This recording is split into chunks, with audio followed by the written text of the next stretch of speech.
It was 11 at night in February. She had been on the shoulder of the highway for 40 minutes, her daughter asleep in the back seat. He was the third mechanic she had called.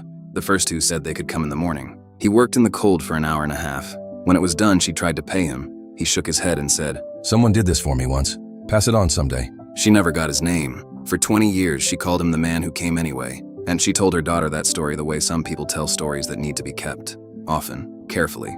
The man who came anyway. 11 at night, February, an hour and a half in the cold. 20 years later on a different highway, the mechanic's son pulled over with a dead engine. He was 26, temperature dropping, calls not going through. A car slowed. A woman got out. She had jumper cables and she knew how to use them. She stayed until the engine turned and she was sure he was all right. When he offered to pay, she shook her head. "Someone did this for my mother once. Pass it on someday." He went very still. "What did you say?" She told him.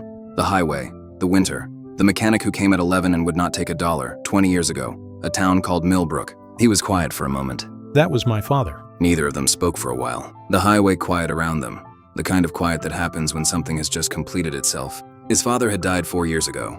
Never mentioned the woman on the highway. Never knew the story was still being told. He had just been the man who came anyway, and 20 years later, the kindness he left on a cold highway came back to his son, carried by the daughter of the woman he helped. Drop a heart if you believe God keeps track of every act of kindness and finds a way to send it home.